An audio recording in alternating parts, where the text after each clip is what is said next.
Texas, 1944.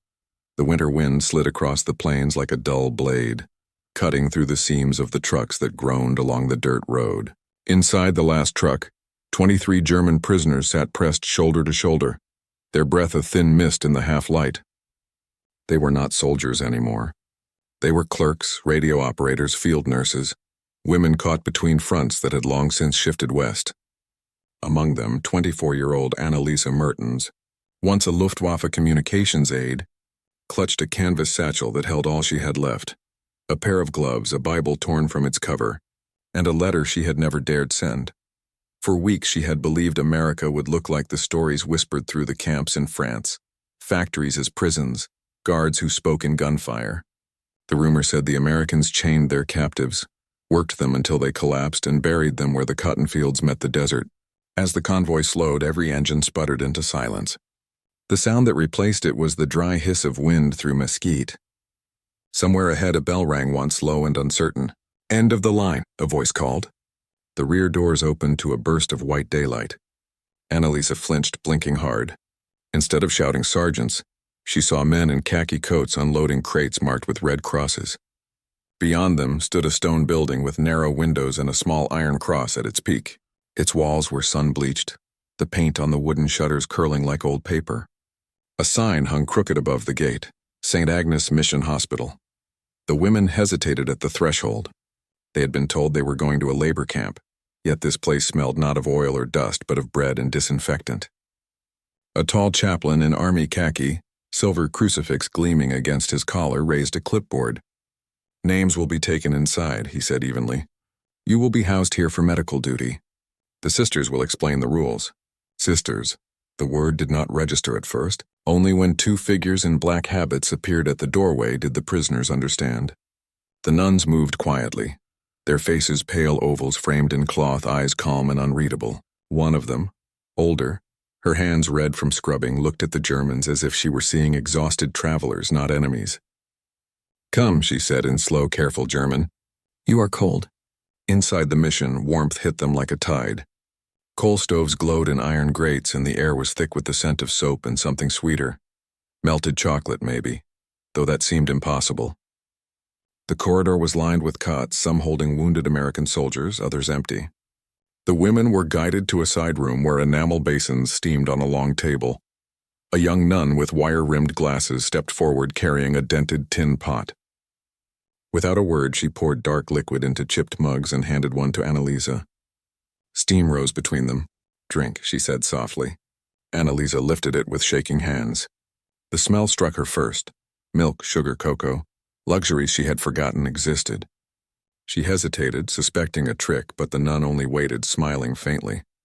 The first sip scalded her tongue, then spread warmth through her chest so sudden it felt like pain. Around her, others drank too, eyes wide, silent except for the scrape of mugs on the table. The chaplain watched from the doorway, saying nothing. For a long moment, the only sounds were the wind outside and the clatter of a ladle striking metal.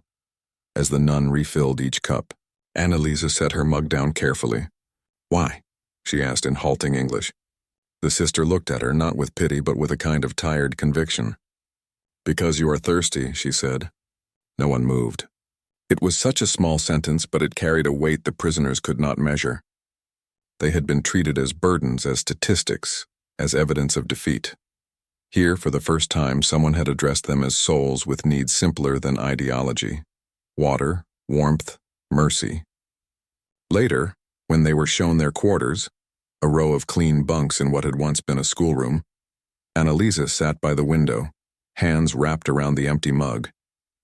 The bell tower outside caught the afternoon sun, and somewhere beyond the walls cattle lowed in the distance.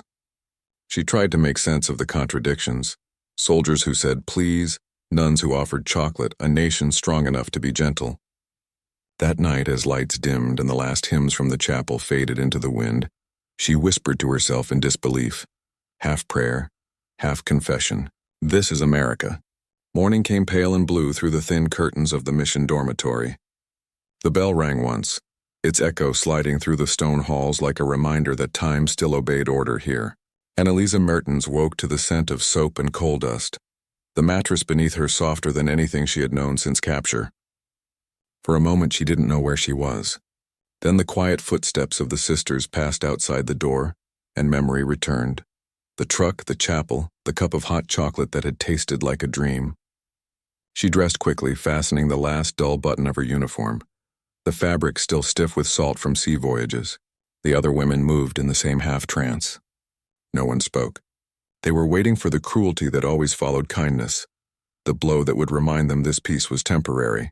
But the knock that came was gentle. A young nun opened the door, cheeks pink from the cold. "Breakfast," she said in slow, careful German, motioning toward the hall. They followed single file through corridors washed in gray light. In the dining room, long wooden tables were set with tin bowls, spoons, and loaves of bread still steaming from the oven. The nuns moved among them, pouring thin porridge, offering butter scraped from an enamel dish. Anneliese stared at the food as if it might vanish. Across from her, a fellow prisoner whispered, "Too much. It's a trick." But when the first spoonful touched her tongue, she tasted not deceit, only warmth. After breakfast, the chaplain addressed them. "Each of you will be assigned work," he said. "Laundry, kitchens, infirmary. You will be treated according to your behavior. Obey the sisters. No harm will come." His English was slow, his tone bureaucratic yet sincere. The words "no harm" hung in the air like smoke from the stoves. No one believed him completely, but no one dared challenge him either. Anneliese was sent to the laundry wing, where basins of boiling water filled the air with mist.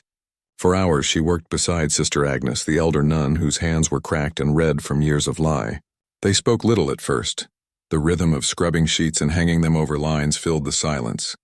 Only when the noon bell rang did Sister Agnes set down her brush and motion for a break. From a shelf she took a dented kettle and poured its contents into 2 mugs. Again came the smell, chocolate and milk. Anneliese blinked.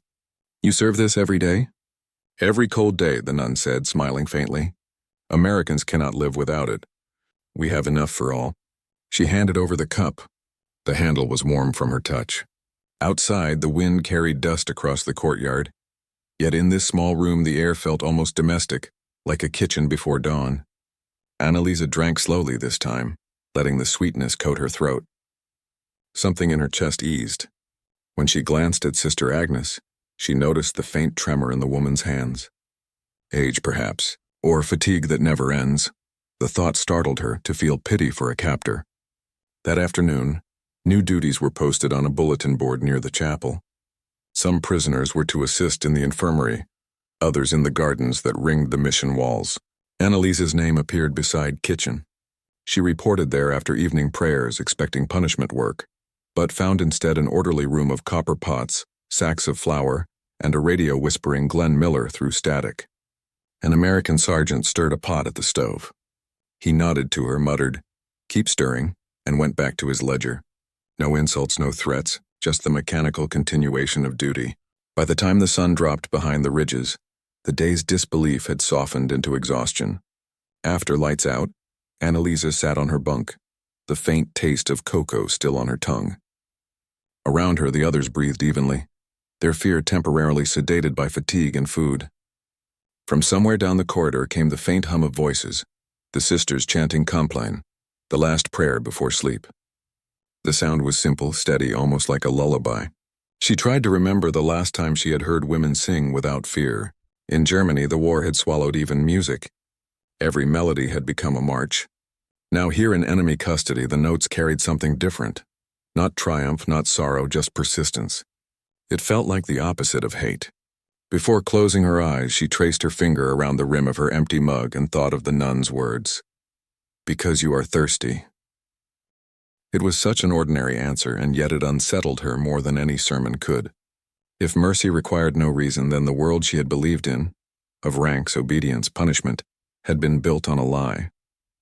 The warmth in her stomach refused to fade, as though the drink had left behind a small, stubborn spark. That night she dreamed of home, of a kitchen where her mother once stirred cocoa on a stove before the blackouts began. But in the dream, the hands stirring were not her mother's. They were gloved in cloth, moving with the same calm patience as Sister Agnes. When Anneliese woke before dawn, the dream dissolved, but the smell of chocolate seemed still to hang in the air, faint and impossible, like a memory that had crossed the ocean just to remind her that gentleness could survive war. Dawn came with a rim of frost along the mission courtyard, a thin white breath over the flagstones that crackled under boot and sandal alike. The bell tolled once, and the corridors brightened as lamps were turned down and doors unlatched. On the dining tables lay something rarer than coffee or bread.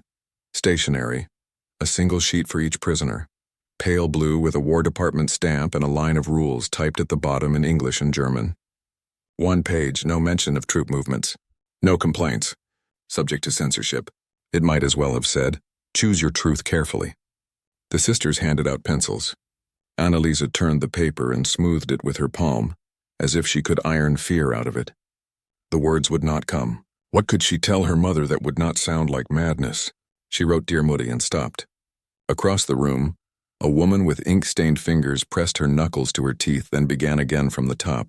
Another folded her page without writing a word, guarding silence like a treasure. It was Sister Agnes who finally set a small tin mug beside Anneliese's elbow. Not chocolate this time, just weak coffee, steam a whisper against the morning chill. "Write what is true," the nun said in her slow schoolroom German. "What is true?" Anneliese asked, surprising herself. "That I am a prisoner? Or that you gave me warmth yesterday for no reason at all?" Sister Agnes's mouth tilted in the shadow of a smile. "Perhaps both." The pencil moved. "I am alive. I am in Texas. The land is wide and the sky does not end. We sleep in clean bunks. They feed us. Yesterday the sisters gave us a hot drink with milk. It tasted like childhood. I do not understand anything." She stopped, chewed the pencil, crossed out childhood, wrote chocolate with a small shame as if abundance were a sin. Then she tried to put into a single line the unthinkable. "They are kind." The words looked wrong on the page, as if they had been smuggled in by another hand. When the hour was up, a lieutenant with a courteous frown collected the pages. He read swiftly, blue pencil flicking like a metronome, underlining, striking through, bracketing phrases to be removed. Too vivid. No camp names. No mention of infirmary locations. When he reached Anneliese's sentence about kindness, he paused, tapping the margin with his nail, then let it pass. He stamped the corner and set the letter into a canvas sack that would vanish down the supply road, toward places the prisoners could only pronounce like prayers. Galveston, New Orleans home. Word of the letter hour ran like current through the work details. In the kitchen, women chopped carrots with neat factory precision, measuring hope in millimeters as if exactness could bend a censor's hand. In the laundry, steam fogged the windows until the world outside was only a ghost of cottonwood branches and fence posts. Anneliese plucked a sheet from the line and thought of her mother unfolding the blue page months from now in a cold hallway, a neighbor peering over her shoulder. Each sentence weighed against the stories that the Reich had nailed like commandments to every wall. Americans as brutes. America as jungle. She pictured those posters curling at the edges under the breath of that single line, "They are kind," and feared her mother might throw the letter into the stove, not out of anger but to keep the room a little warmer for one evening. At noon, the chaplain posted a notice beneath the duty roster. Camp School English lessons, 2 evenings a week in the old classroom that still smelled faintly of chalk and linseed oil. The sisters would teach numbers and simple phrases. The Army would supply worn primers with pictures of cups, spoons, chairs, roads. Cup, spoon, road. Words that meant little in Germany's last autumn, when hunger and fear had replaced nouns with alarms. Some prisoners signed their names with eagerness. Others turned away as if the alphabet itself were a trap. That night, Anneliese sat at a rough desk while Sister Agnes drew a cup on the board with a stub of chalk. "Repeat," the nun said, and the room obeyed. "Cup." The sound was flat in their mouths. Then, "Mercy," Sister Agnes said, and the room faltered. There was no picture for that. The chalk hovered over the board and made only a small cross in the corner, as if punctuation needed faith. The women spoke the word again, softer, as if saying it too loudly might break it. When the first mail came back weeks later, it arrived like a storm. A sack thumped onto the mission steps, a corporal wiping road dust from his eyes, the sisters sorting envelopes by handwriting and country. The names were called one by one. Some women pressed letters to their faces before opening them, as if scent might carry voices across the ocean. Others stared at empty hands that would not be filled that day. Anneliese took her envelope to the courtyard and opened it with the care of someone untwisting a bandage. "My child," the letter began in her mother's tight slanted script. "Is this truly you? We are told many lies. Your words, Texas, warmth, sisters, these are like a stage play written by someone who has never seen our streets. It is winter in Cologne. The windows are crossed with tape. We keep the radio low. The baker says there is no flour, but he saved me the heel of a loaf and I thought of you. Are you sure it is not a trick? Are you sure they do not ask something terrible from you in exchange for chocolate?" The line ran out there abruptly as if the pencil had snapped. Anneliese read it twice, then folded the page and held it like a bird that might startle if she squeezed too hard. She could have laughed, chocolate as bribe, mercy as currency. She could have wept. Instead, she looked up at the bell tower where 2 swallows had come back early, wheeling under a sky already loosening its winter gray, and felt the distance between doubt and truth as something almost holy, a span that could be crossed only by patience. That evening she found Sister Agnes alone in the laundry, hands wrist-deep in suds. "My mother does not believe me," Anneliese said. "How can she? She has never seen this." She gestured toward the neat rows of folded sheets, the white hum of order that had replaced shouting. "Belief comes like weather," the nun said. "It changes when it changes. Until then, we boil the water and keep the beds clean. And write letters." "And write letters," Sister Agnes agreed and reached for the kettle. "And sometimes," she added, refilling a small tin cup and pressing it into Anneliese's damp hands, "we remind ourselves that not all warmth is a lie." The cocoa was thin tonight, more milk than chocolate. The sweetness stretched to cover more cups. Still, it slid into Anneliese like a promise. She drank slowly, feeling the shape of the mug against her palms, thinking of words that could cross oceans and words that could not. When she returned to the dormitory, the classroom primers were stacked on a chair by the door. She opened one and traced the picture of a cup with her finger, then wrote below it in her careful foreign hand, "Mercy." The chalk squeaked. The letters were clumsy and a little crooked, but they held. Somewhere far away, a train would carry her mother's reply back into the confusion of censors and routing officers and ships. Here, in this small outpost of order, Anneliese lay down and listened to the old stone keep its warmth a little longer than it should. The wind rattled the shutters. The bell rope knocked lightly against the tower wall. It was not safety. It was not home. But it was proof that the world could be arranged without cruelty, and that proof once seen would not be easily untaught. In the darkness, sleep came without marching boots or sirens. It came with the memory of a word spoken slowly by a woman in a black habit, "Because you are thirsty." And in that sentence, doubt began to loosen its grip. By early spring 1944, the mission had settled into a rhythm so precise it could have been set to a metronome. Bells marked every change of labor and prayer. Trucks from the nearest army depot rumbled in twice a week with flour, soap, and medical rations. To the prisoners, it seemed less a sanctuary than a perfectly wound clock, each tick measured by the same invisible hand that fed entire armies across oceans. What at first looked like mercy began to reveal itself as something deeper, order. Anneliese had come to believe that everything in America obeyed a pattern. Even kindness followed a schedule. On Mondays, clean linen. On Tuesdays, school. On Wednesdays, cocoa at dusk when the deliveries came in from Fort Worth. When she once asked Sister Agnes why the chocolate never ran out, the nun simply pointed to a small tag on the crate, Quartermaster Supply Service, U.S. Army. "It is not miracle," Sister Agnes said. "It is inventory."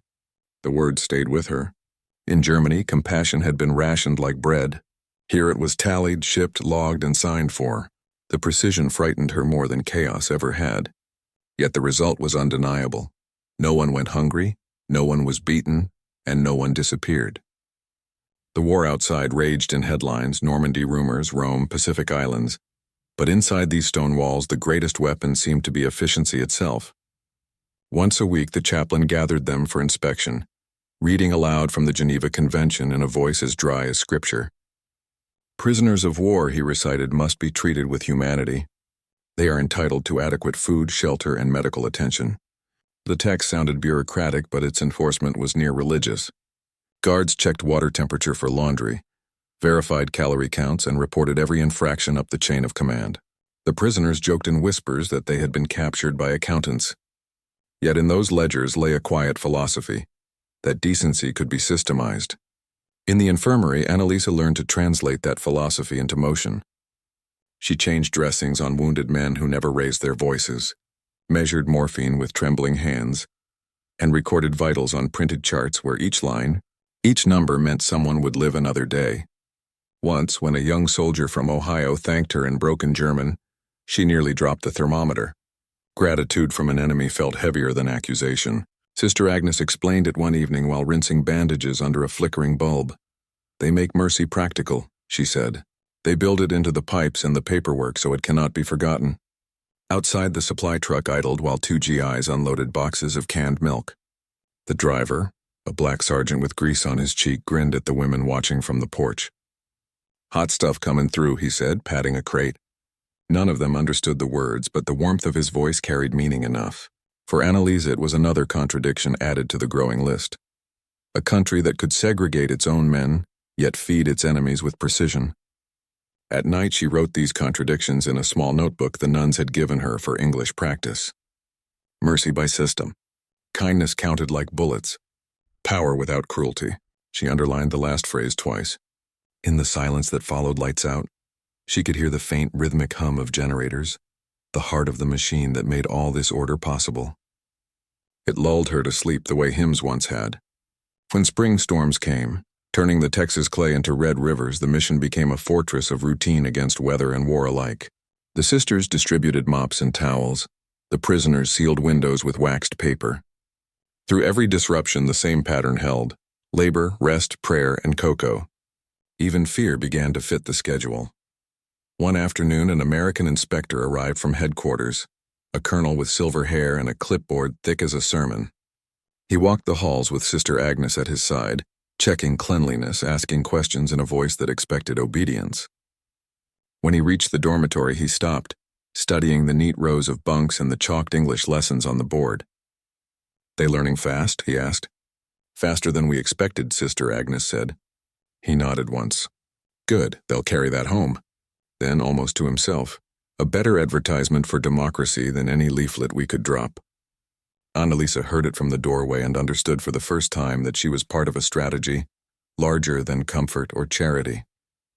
This system of compassion was deliberate, a campaign to win the peace before the war had even ended. The realization did not offend her. It only deepened the puzzle. Could kindness still be pure if it was planned? That night, as rain drummed against the shutters, she thought of the colonel's words and the ledger lines of Sister Agnes's inventory books. Maybe morality, like engineering, required design. Maybe the miracle was not that the chocolate kept arriving, but that someone somewhere had calculated exactly how much sweetness the world could bear without breaking. The next morning, the sky cleared. Sunlight pooled on the wet stones, and the smell of damp earth mingled with cocoa rising from the kitchen. The bell rang, precise as ever. The trucks would come again today, right on time, carrying not only food and fuel, but the strange, unstoppable rhythm of a nation that believed goodness could be scheduled. Anneliese tied her apron, straightened the rows of cups, and waited for the door to open. In the distance, she could already hear the engines, steady, unhurried, merciful in their own mechanical way. By midsummer 1944, the air above the mission shimmered, thick with dust and hymn notes. The chapel doors were never locked. They swung on slow hinges that squeaked like tired prayers. Inside, rows of benches held not only sisters but soldiers, clerks, and the same women who had once feared the sound of English. On Sundays, the smell of cocoa from the kitchen mingled with candle smoke, until mercy and ritual became indistinguishable. Anneliese had begun to help Sister Agnes polish the brass candlesticks. It was delicate work, circular and endless, yet oddly peaceful. When the light struck the clean surface, she saw her own reflection blurred into gold. All things must shine, the nun said, even in war. The soldiers came less often now. The front had moved east, and rumors of victory drifted in on the supply trucks. With each headline, the prisoners grew quieter. Some feared release more than captivity. The mission, with its bells and schedules, had become a strange island of safety in a world still burning. Each evening before lights out, the sisters allowed a brief walk in the courtyard. The women strolled among the mesquite trees, skirts brushing the brittle grass. Beyond the fence, cattle grazed in twilight, indifferent to borders or uniforms. Sometimes the chaplain joined them, reading from a worn Bible. His voice, even in English, had the calm cadence of authority without menace. "Love your enemies," he would read, and then close the book as if the sentence were too dangerous to continue aloud. One night, as lightning spidered across the western sky, a dust storm rolled over the plains. The wind tore at the shutters, driving grit through every crack. The generator failed, and darkness swallowed the corridors. The sisters moved by touch and memory, lighting candles one by one. Without orders, the prisoners joined them, steadying windows, carrying buckets, guiding the wounded from the infirmary. For hours they worked side by side until the storm passed. When the lights flickered back to life, the floor glistened with mud and candle wax, and laughter rose. Thin, exhausted, but real.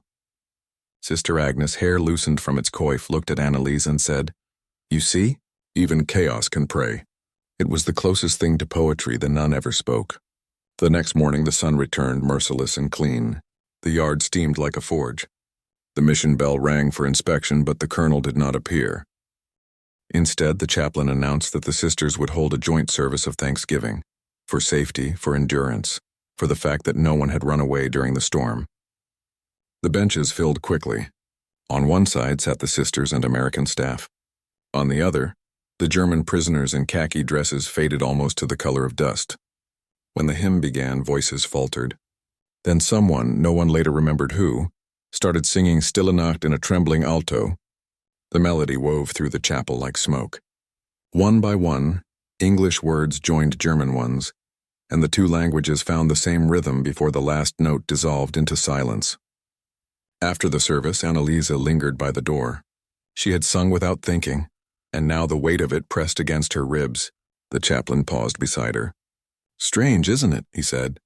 "How faith sounds the same in any tongue." She nodded, unsure whether he meant comfort or warning. That afternoon, Sister Agnes assigned her to the small hospital annex beyond the orchard. The patients there were mixed: American laborers, one Italian POW, even a French driver injured in a convoy accident. They shared a ward divided by curtains that smelled of starch and iodine. The first task was to wipe dust from the window ledges and replace wilted flowers. When she finished, she found herself standing before a narrow cot where a young corporal lay reading a letter. His hair was the color of straw, his hands trembling. Seeing her, he smiled awkwardly. "Danke," he whispered, pronouncing it Danke. She replied, "Bitte," and the sound bridged the curtain gap better than any treaty. Weeks folded into one another. The storm's memory lingered in patched roofs and polished floors.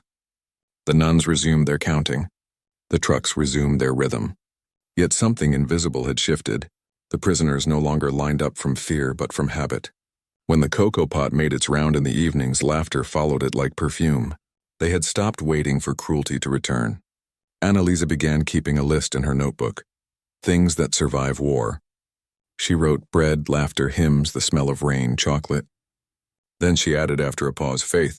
Not faith in victory or country, but in the small, relentless decency that had somehow taken root in this place. One evening, as the sky dimmed to violet, Sister Agnes found her sitting by the gate sketching the bell tower in pencil. "You will leave soon," the nun said quietly. "You should remember how the light falls." Anneliese looked up. "Do you believe we will be free?" The nun's eyes reflected the dying sun. "Freedom," she said, "is not only movement. It is the ability to keep mercy when no one commands it." That night, lying in her bunk, Anneliese listened to the distant hum of the supply trucks on the highway. They sounded like the sea she had crossed months before, steady and endless. For the first time she wondered whether faith itself could be manufactured like those convoys, built from repetition, maintained by discipline, powered by purpose. Perhaps that was the secret she had come here to learn, that belief, like kindness, required constant maintenance. When sleep finally claimed her, she dreamed not of home or surrender, but of the bell tower gleaming against a sky without boundaries, and of a voice, soft, amused, patient, saying, "Because you are thirsty." When the war ended, trucks carried the prisoners away as quietly as they had come. The sisters stood at the gate, habits whipping in the wind, waving until the convoy blurred into the heat. In Anneliese's lap rested a folded letter from Sister Agnes, a single line written in careful German. "Mercy is a habit, keep it." Months later, on a dock in Bremerhaven, she unwrapped a small tin mug from her pack and held it to the gray light. The scent of cocoa was long gone, yet the memory remained warm. In that moment she understood what the war had failed to teach her. Power could build prisons, but only kindness rebuilt the world.